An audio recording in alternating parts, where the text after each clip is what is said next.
พี่น้องจากไทยสวัสดีกันตอนเช้าเด้อพี่น้องเลยตากเครื่องเมื่อคืนนี้วันลอยกระทงพี่น้องบ่ได้เมื่ออันเวียนเทียนสับบรรยากาศตอนเช้าหมอกออกพรรษาเป็นที่เรียบร้อยแล้วพี่น้องเปิดฤดูกาลอยู่ในจำพรรษาแล้วเฮ็ดหยังบ้านนี่ผัวเบิดฤดูกาลหมักถั่วคือกัน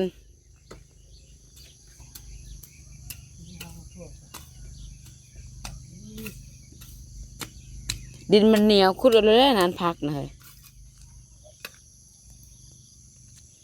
ทุกอย่างมันนี่บ่ฮดบ่ได้กินได้บัดนี้นะพี่น้องเอ้ยหมักเพชรหมักพายเฮ้ยตกโต๊ะนี่จะเห็นอยู่มันบกแก่แล้วบ่นี่นะพี่น้องมะเขือเป็นหมากอยู่ไรเมื่อจอยตื่นแต่เช้ามาเห็ดทุกอย่างโบโฮดจะโบได้กินเบิดฝนแล้วอุ้ยผักหอมเปรย์อย่าเสียมันได้เลยมักถั่วกับเบิดคัก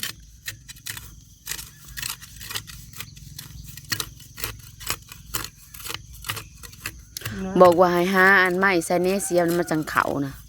มีแต่เล็กบริเขาได้เอาไม้ตันหูมันไว้นะมันเขาได้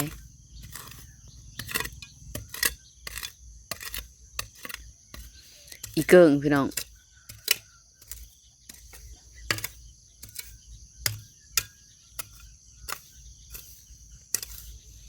กินจุ่มคืนนี่ตื่นมาแล้วเจ็บท้องเลยเนาะ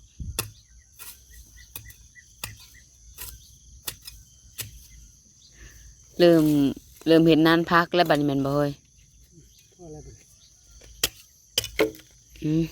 ซับสำเนียง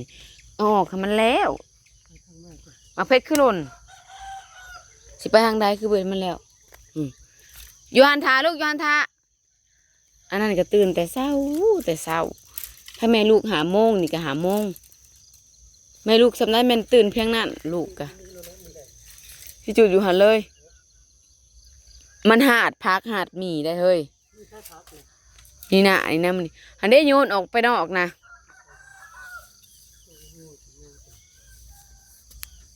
พี่เอามักจูดวางพี่กูขึ้นมาซะอันจิบเจ้านะ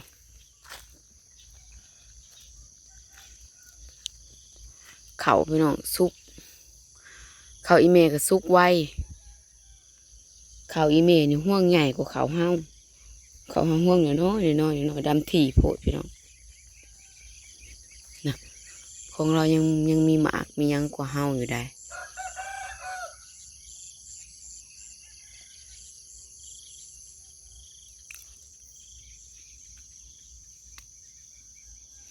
บรรยากาศ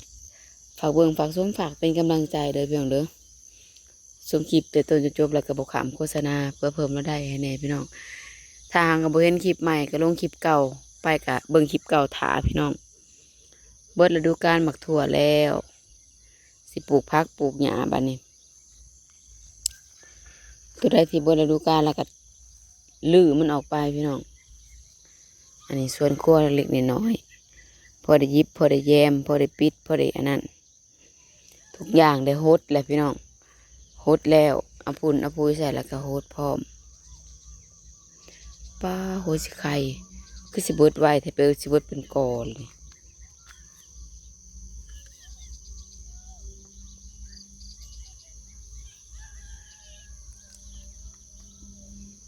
น้ำหมอกพี่น้องหมอกกับบ่แห้งเบิ้งต้นมะม่วงแป๊บเดียวพี่น้องเสื้อว่าต้องได้มันดูยอดปุ่งกระโดดขึ้นต้องหดน้ำใส่พุ่นใส่ปุ๋ยพร้อมนะ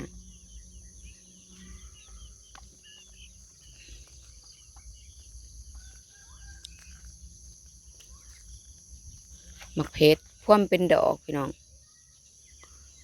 ตัวนั้นน่ะปิดมือเศษบุญวานนี่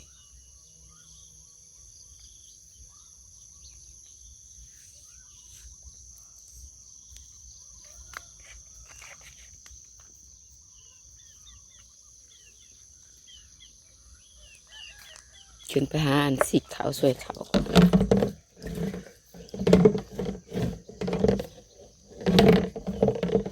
โอ้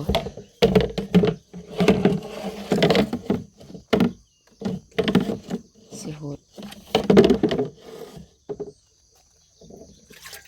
ครั้งไปลองเป็ดกับมันสิลงเขาบ่จ่อยดอกหดคู่มือ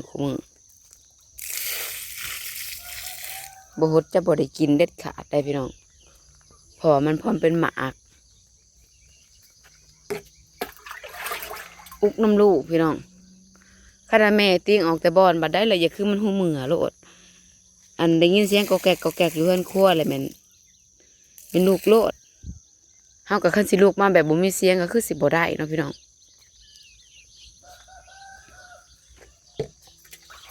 ป้าฝันคืนพี่น้องเว้ย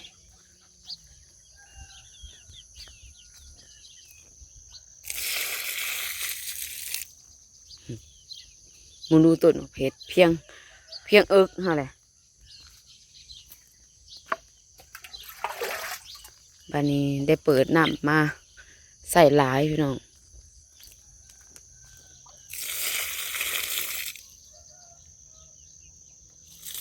นู่เหงามันนะต้องได้โฮดไก่น้อย6 ตัวนี่ก็ได้ขังกินเขามาเบิ่งมุมเทิงพี่น้องบัดนี้ประจำการคือเก่าพี่น้องไปโรงเรียนบางดูขาวควันมันสุกแห้งเลยนะเขาพังเมืองพลพี่น้องนี่นะพ้นสิมาอีกเลยหากเมื่อวานนี่ก็พาดังหึมห้ำได้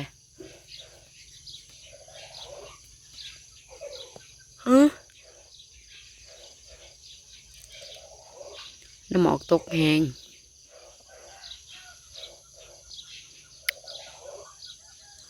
บรรยากาศตอนเช้าๆมื้อนี้เขาตื่น5 โมงตี 5พี่น้องบ่ฮอด10 นาทีสำลูกก็ตื่นตำหลังสิวันได้ซะเลี้ยงไว้เขากะไปย่างลงไปเบิ่งจักหน่อยเนาะวางลุ่มนะพี่น้องย่างอันน่ะ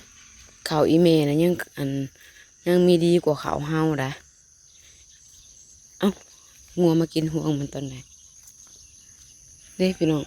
มันต้องเป็นแนวนี้ได้เขาอันนี้นะทั้งสีดำห่างดำทีมันก็เป็นแบบสีห่วงกับยังใครเขาเฮานะมันห่วงน้อยแห้งตัวอันเกี่ยวมาแล้วนะมันหยาพี่น้องเฮาก็สิได้ถ่ายคลิปไปน้ำมันนี่แหละพี่น้องจะได้ก็ฝากเบิ่งฝากชมฝากเป็นกำลังใจกันแล้วกัน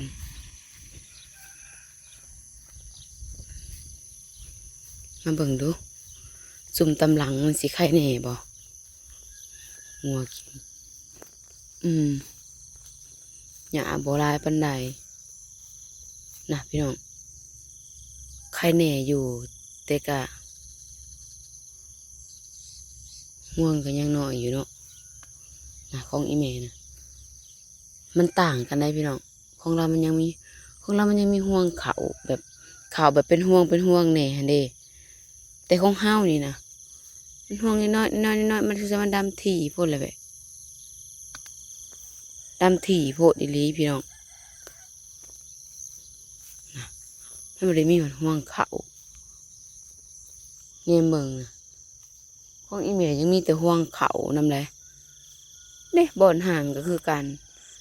บ่เกี่ยวดอกเนาะมันเป็นน้ำอันนั้นมันพี่น้องเป็นปีนี่นะไผกับบ่ได้เขานี่นะ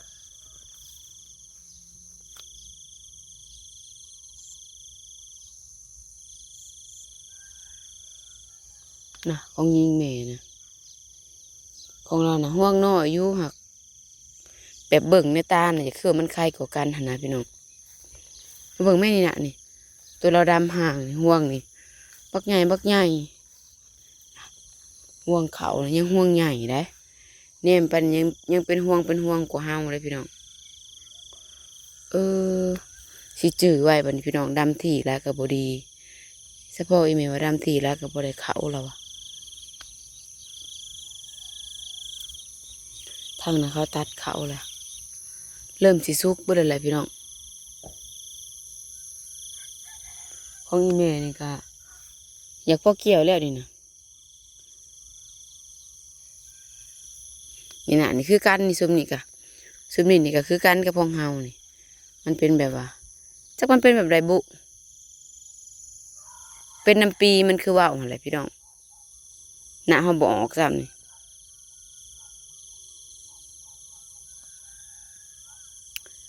ประมาณอันบ่เฮิงประมาณทิศ2 ทิศก็ได้เกี่ยวพี่น้องซ้ำนี่แป๊บเดียว จังได้ก็ฝากเบิ่งฝากส้มฝากเป็นกำลังใจให้ได้พี่น้องเด้อมันเป็นจักสิว่าเป็นน้ำหยังพี่น้องดำที่บอกกับบ่อนดำห่างลังบ่อนก็เป็นคือกันจังได้ก็ฝากเบิ่งฝากส้มฝากเป็นกำลังใจให้ได้พี่น้องเด้อยินดีมีแฮงกับผู้ทุกคนสมองสบอนเดี๋ยวสิขึ้นไปอันสวยเขาก่อนบัดนี้พี่น้องพอๆกันคลิปใหม่นี่ได้ก็บ่สู่เขาอีแม่เขาเฮาปีนี้นะไปแล้ว